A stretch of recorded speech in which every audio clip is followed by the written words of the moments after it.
The audio's never stopping. Hi everyone, thanks for tuning in to another episode of Gettin Cheezy with Van and Jeezy. I'm Van.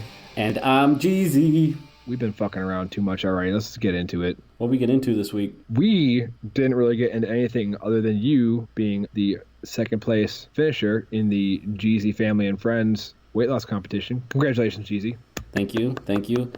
I am 22 pounds lighter and only 8 pounds away from being only overweight. Still comfortably obese at this point.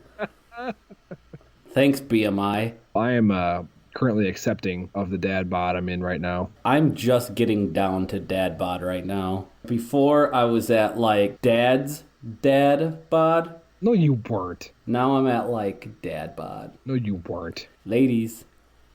Just kidding. Don't tell Mrs. Jeezy. Ladies, he's married, so... Ladies, I'm married. Sorry about it. Happily married. This is actually a really good segue. Speaking of weight loss, Rob Gronkowski has taken off a ton of weight. Did you see the pictures of him? He looks like a normal dude now. That's what I was going to say. He doesn't look like the Jolly Green Giant. He's not a big, giant bone crusher anymore. He's just a big, regular dude. He was 270 pounds of just jacked before. And, like, if you look at the picture on the Twitter post here, look at it. His arms are so skinny. I don't know what he's doing. Maybe that's what happens when you stop playing football and stop training every day, is all that muscle just goes away. I've seen two takes on it. First is Gronk is just hitting that party lifestyle hard, and this is what happened. I don't know if that's true.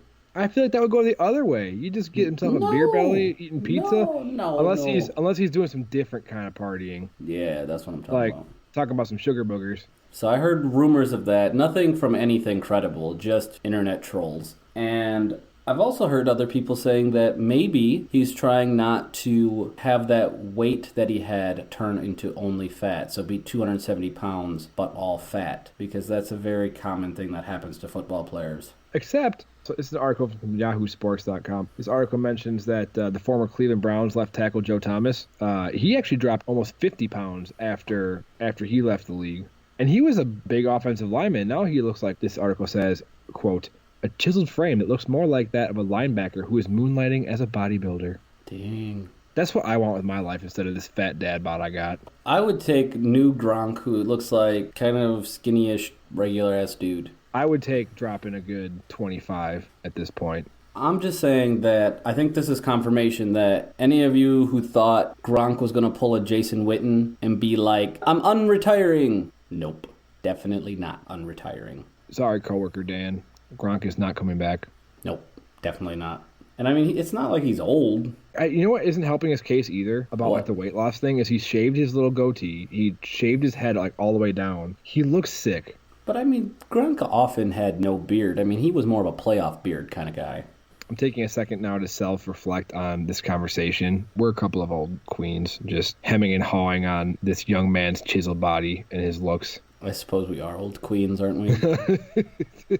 We're just getting old, Van, and we're sitting here dissecting another man's retirement and physique. And you know why we're doing that?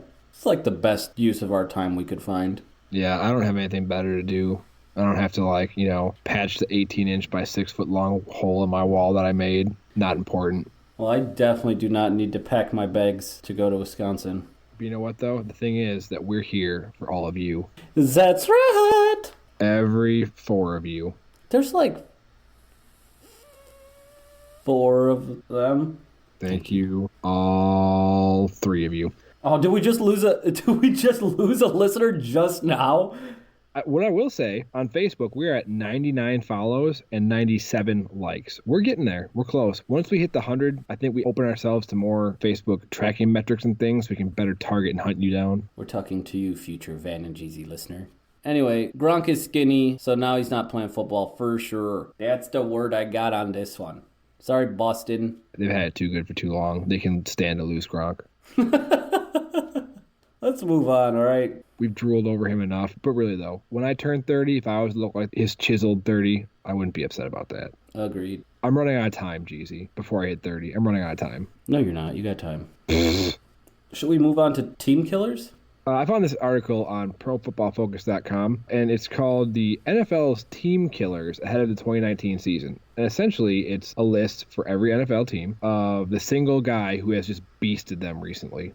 And Aaron Rodgers shows up a handful of times. He shows up being the guy that's going to take down the Bears, the Lions, Giants. Funny enough, this guy that wrote the article, Ben Lindsley, I'm not sure how he wrote it or like who he chose for his criteria to be, because Eddie Lacy is still in here. But how old is this episode? This is literally from June 14th.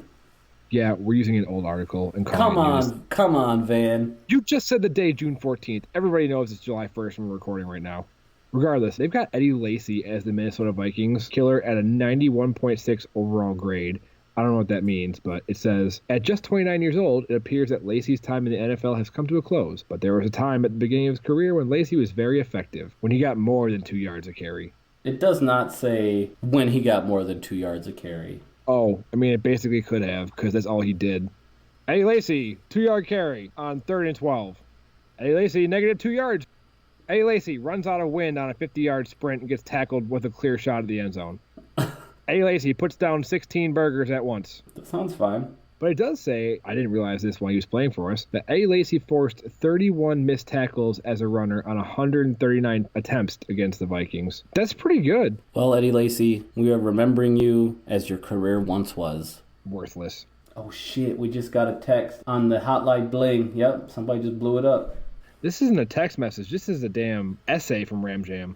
Briefly reading over Ram Jam's message here, who texted us on our phone number that we have, which is once again 980-2-CHEESY, 980-224-3399. But just to preface it, we talked about Alex Smith's return from injury last week, so go ahead. Here's what he's saying. What's up, Van and Jeezy? This is your boy Ram Jam. Just want to add on to your Alex Smith conversation from last week. I share the same sentiments as you guys as far as having a ton of respect for him as a player and a person. You were correct when you stated he was drafted number 1 overall by the Niners the same year as Aaron Rodgers. I know I was. Alex, unfortunately, walked into a much different scenario than Aaron, having 6 different offensive coordinators in his first 6 years. He finally showed off his true potential under some stability with Jim Harbaugh, and I was very happy to see him finally have some success. I really hope he is able to play again. It broke my heart to see him go down that way last year.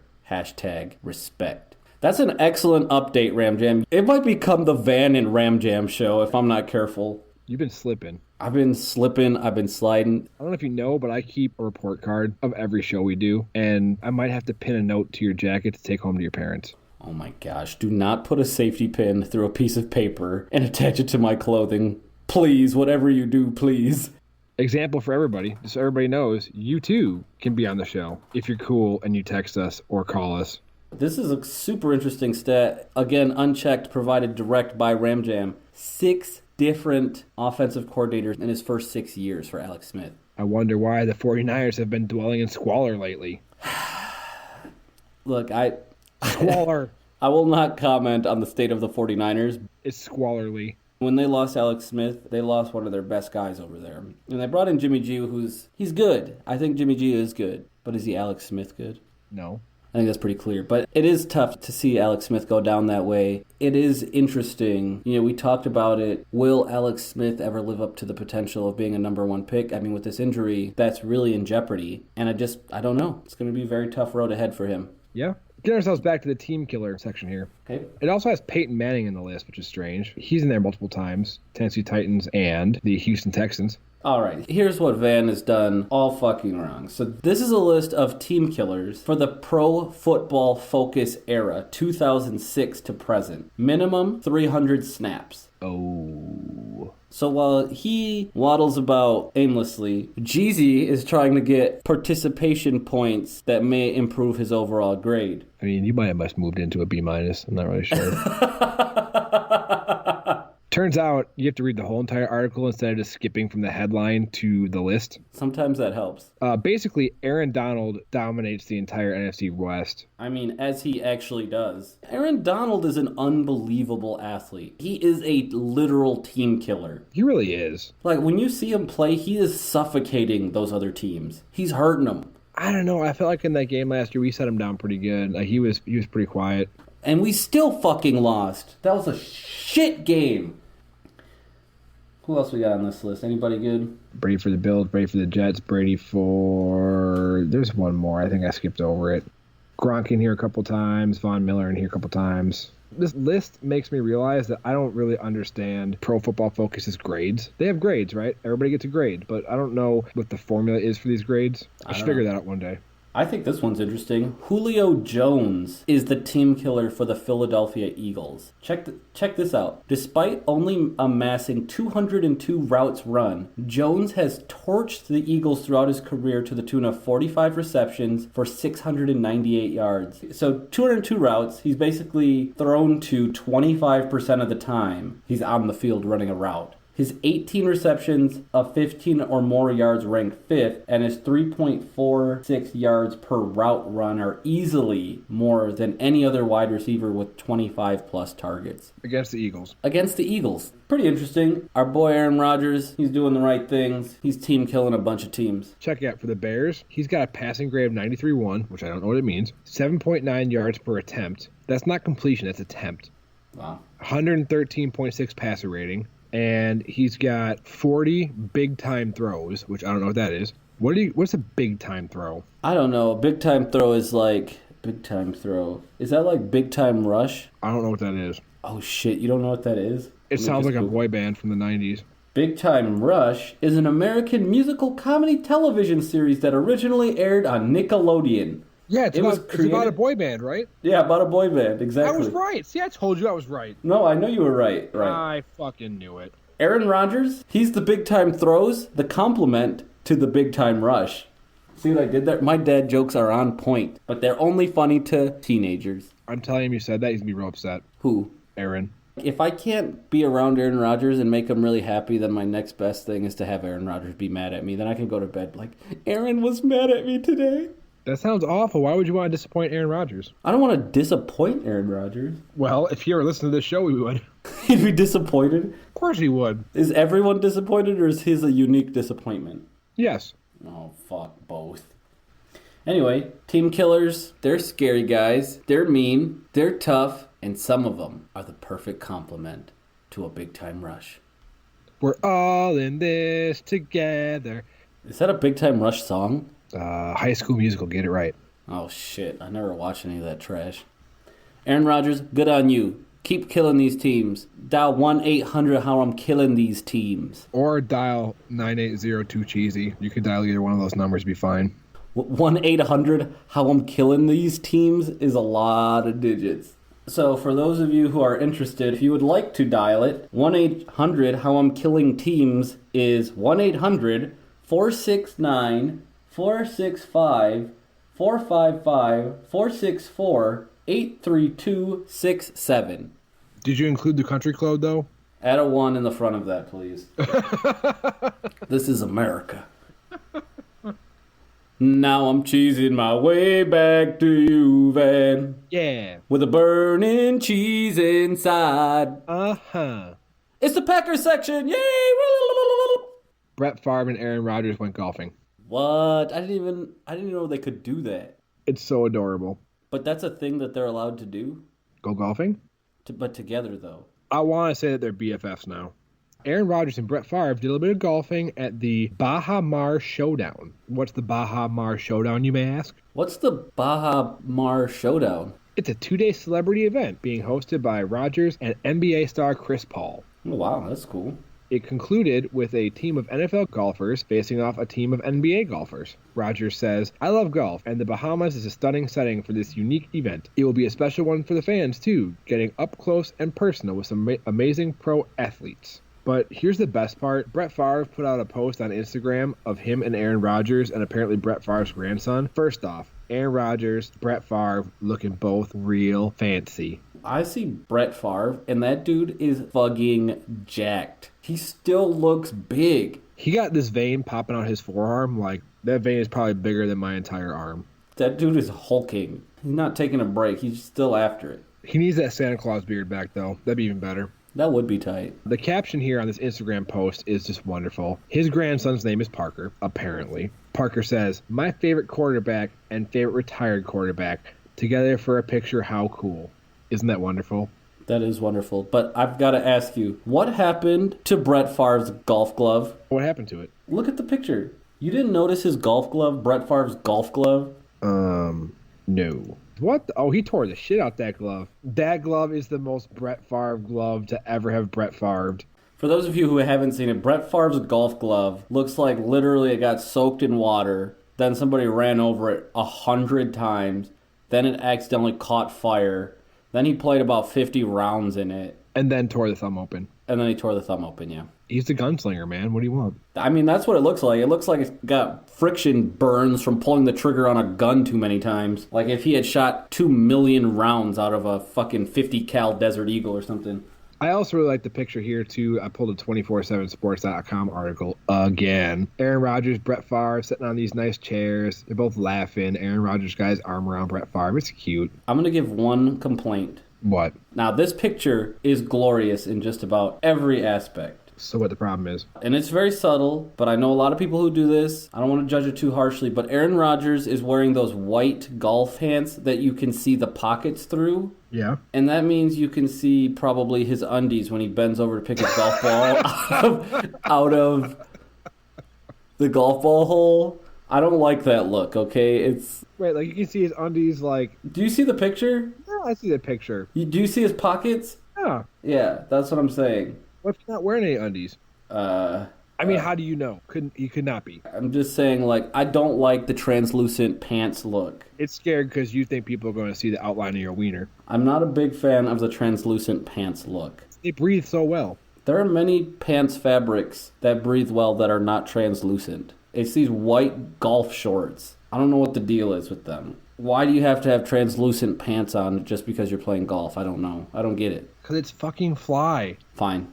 Van is the new style guide king No, of the Van and Jeezy podcast. Yep. He says that you can wear translucent pants and velvet suits to work. You said I could wear a velvet suit to work. I said you could not wear a velvet suit to work. Baloney. Fucker, you just earned yourself some extra editing. You're going to have to go back to that episode and cut it in right here. Because I said you could wear it for special occasions and when you're trying to look outlandish. Okay, you know what? I pulled up the photo again. You got to look real hard to see that pocket. No, you don't. You don't actually have to look that hard. Those are what we call translucent pants. They let a significant amount of light pass through them.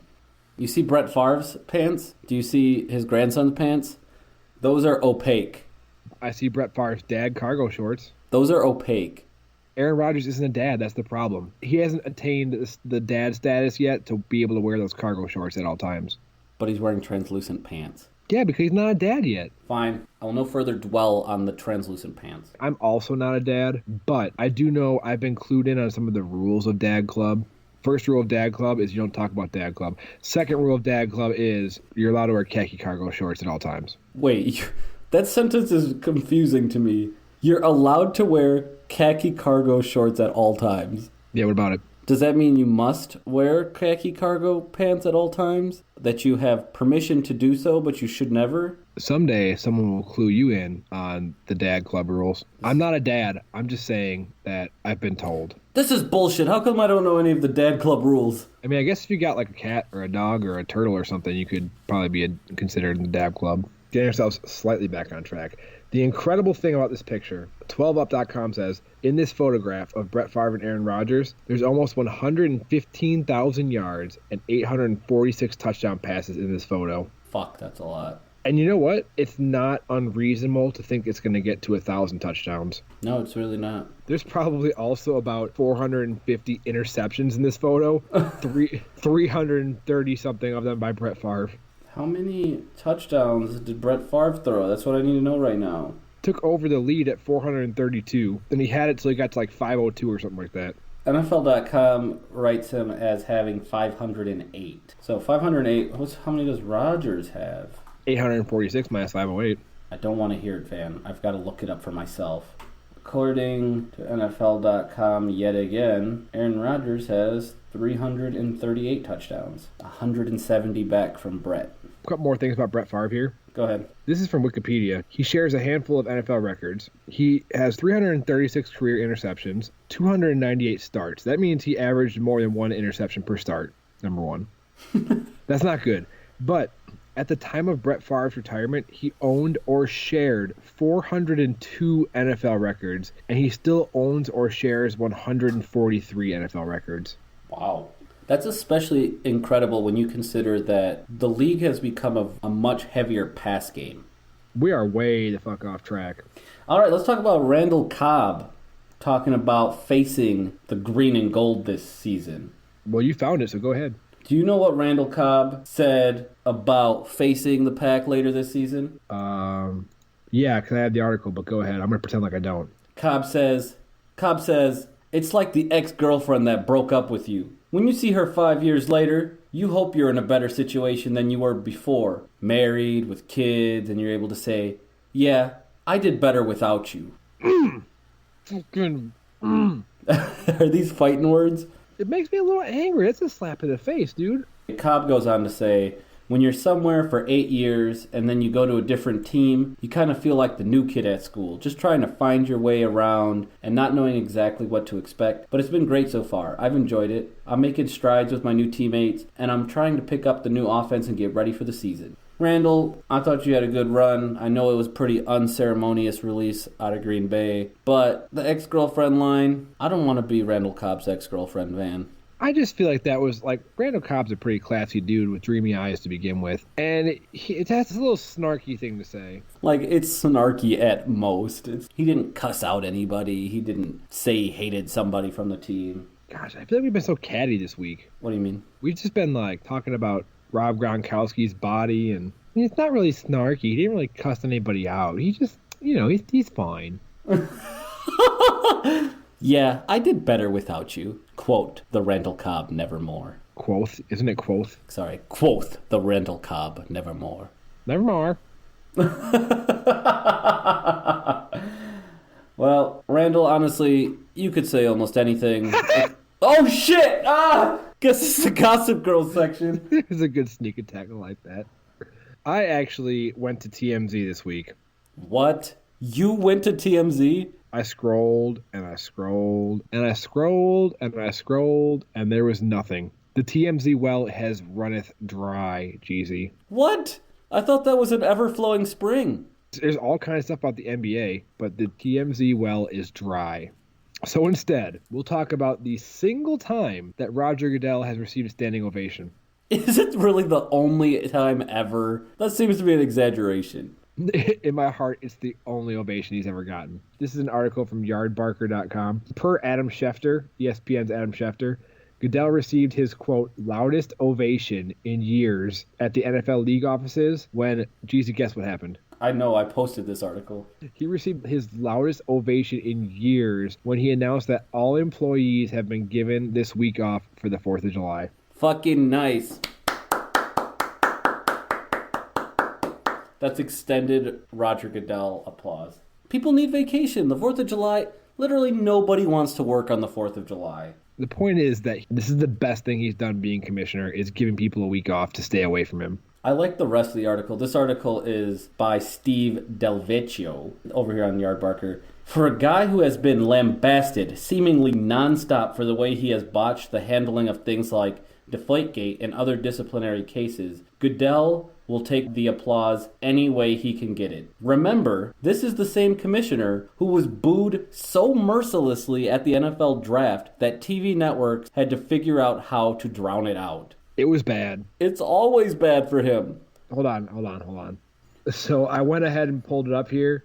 It's a 30-second clip so everybody can hear just how bad it actually was. I'm putting my microphone up to my other laptop so you guys can hear it. It's a high-tech operation. This is from this year's draft, actually. All right, here we go. He's actually talking behind all of that. What? He's talking? They're ripping him a new asshole. There's so many boos.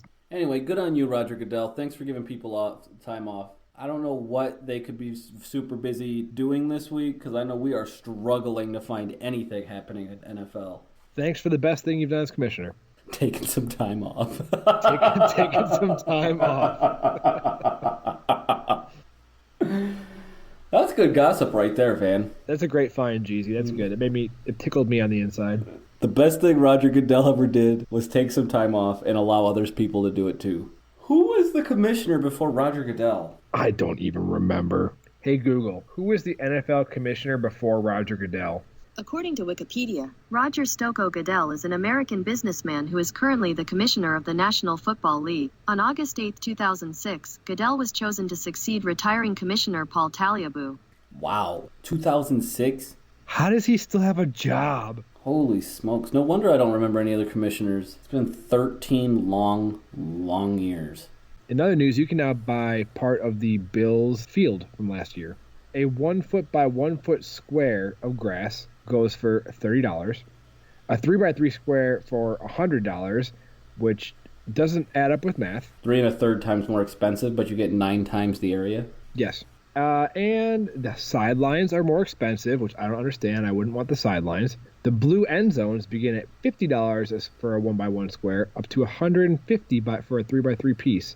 I think this is pretty neat that you can buy part of the field. You could take it, and if you're really going on super dad mode, you could put it in your own lawn. Try to plant it and cultivate it in your own lawn. That's right, and you could have authentic... That shit is full on dad. That's next level dad. Like, you could say, I've got the Bills Stadium right here in the yard.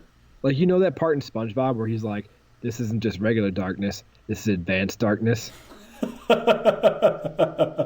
This isn't just regular dad. This is advanced dad.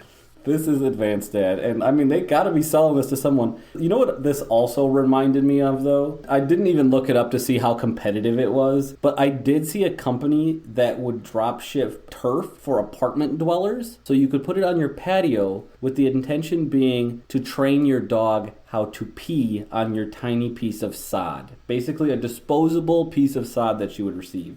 That seems expensive. I gotta keep buying new grass every time my dog shits on it. Where's the pee gonna run off? It had a pad thing that it sat into. It seems like a bad idea.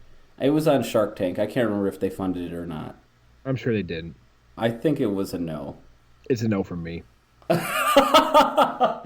No investments from the Van and Jeezy podcast. Sorry, pee pad peddlers. But I was just trying to think, like, I wonder how competitive this 1 by 1 for $30 is to that drop ship turf for your tiny wiener dog to pee on your deck. Did you look it up? No, because I don't know the name of it. Oh, good. Probably because they were a terrible idea.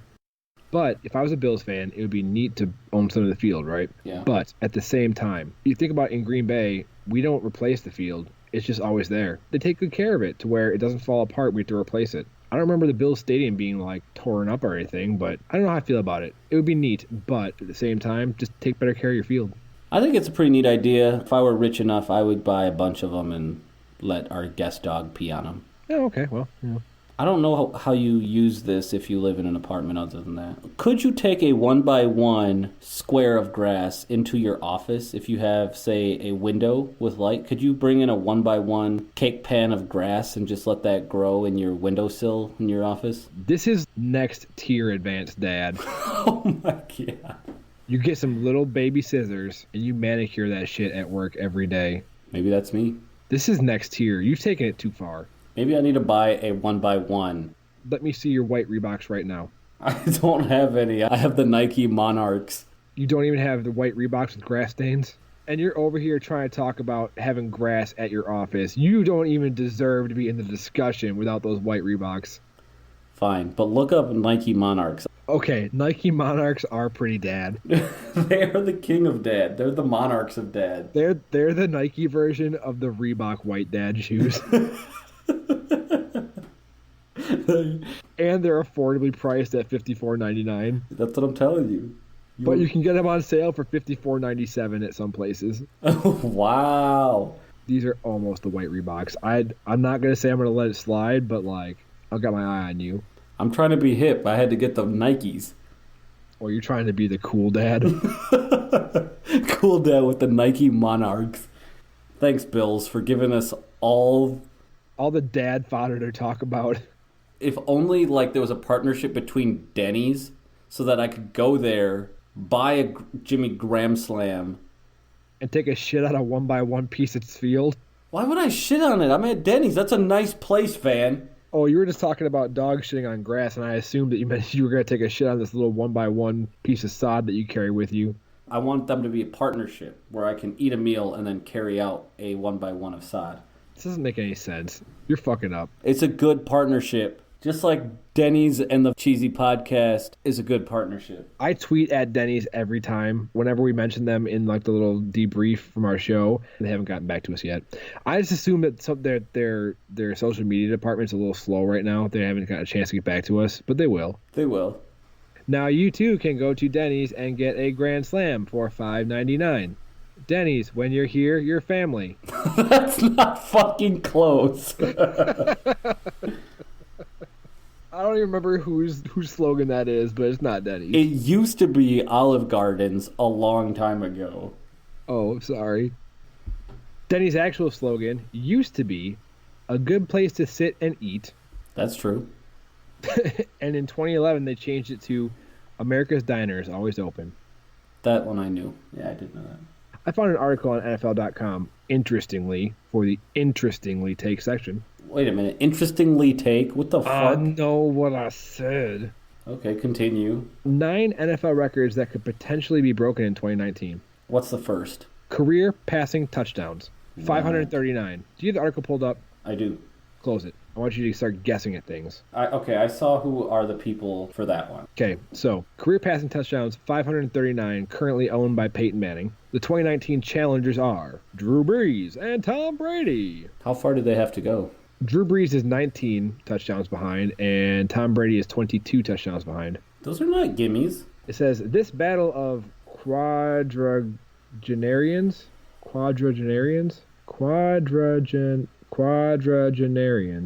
That means 40-year-olds.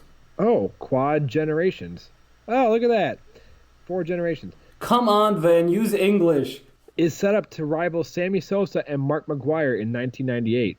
One of the great arms races in American sports history. Great arms races. That's a pun. Ha ha ha ha ha.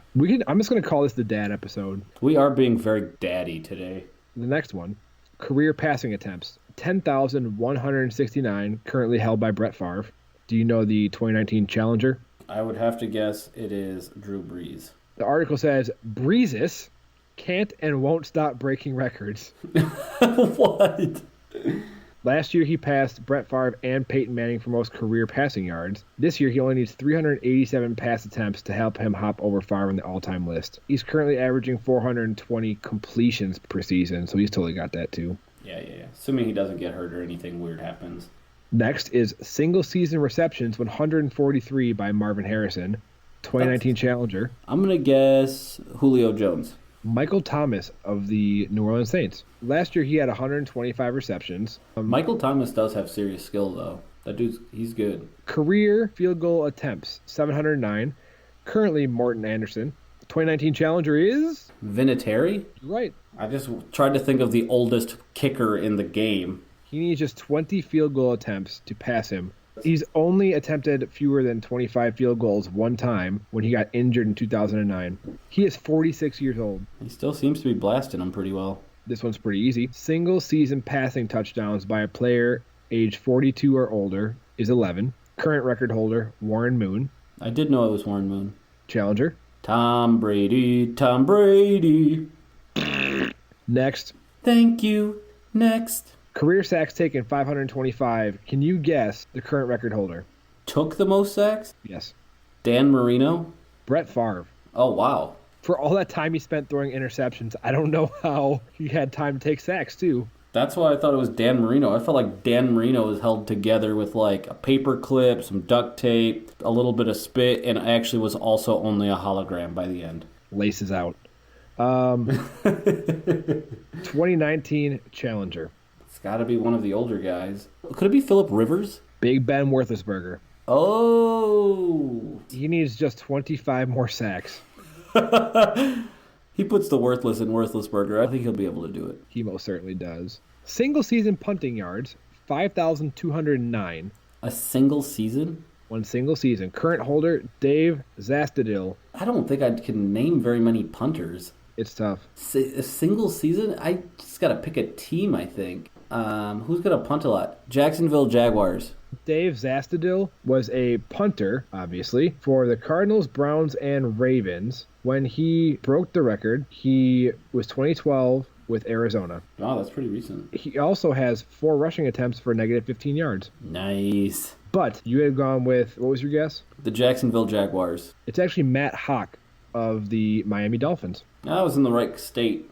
The funny thing about this actually is this kind of means your team has to suck. And you have a big leg and your team sucks. That's the perfect storm you need to get that record, I think. Apparently, no player in the top 10 on this list played with a team that was above 500.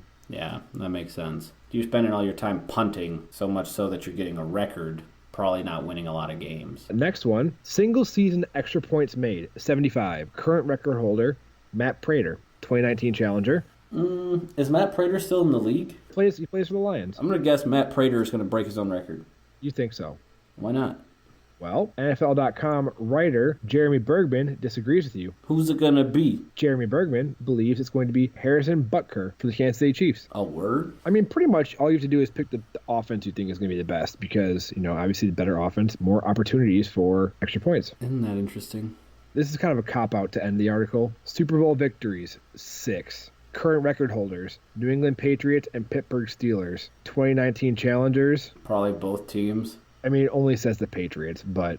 Again, I can't take another one. This says, playing out the season is futile. The result, inevitable. It is written in igneous rock from the mouth of Vesuvius, predetermined by the gods of all religions, Western, Eastern, and Northeastern, that New England will leave Pittsburgh in the Lombardy dust this season and or keep winning titles until the sun absorbs us all. What? Man, this is why you can't have all your writers come from Boston. I agree with you. I can't take it if they win another one. Boo. If the Patriots win another Super Bowl, I'm going to be really upset. I'm going to be very upset myself, to say the least. I just had it with them. I did read an article that I thought was kind of interesting about Tom Brady. Somebody asked him how he felt about not being one of the top paid quarterbacks in the league. And he's like, my team needs that to get other good players. Plus, my wife is ridiculously rich.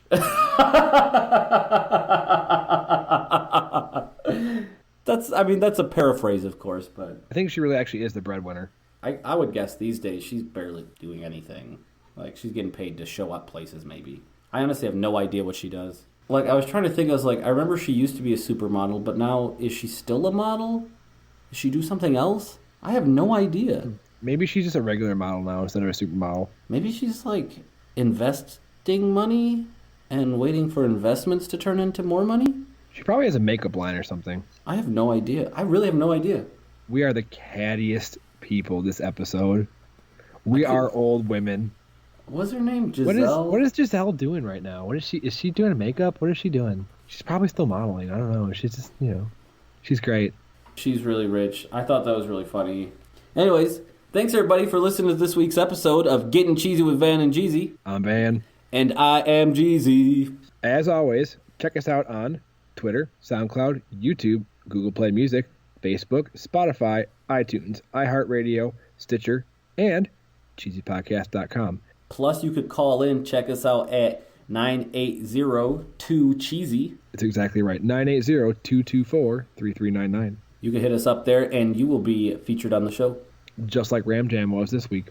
Right now, we can guarantee it. When we get super popular, it might not be possible, so hit us up soon. It might not be possible. Might not be possible. I've also been thinking briefly about doing a giveaway. We are very close. 97 likes on Facebook, 99 followers on Facebook. If you can go ahead and recruit somebody so we can breach that 100 likes and 100 followers, Van and Jeezy will send you a macaroni picture. A macaroni picture? We will make macaroni pictures. A macaroni picture. That's what you're going to send them? Yeah. When we make it big, that shit is going to be valuable. It's going to be really valuable.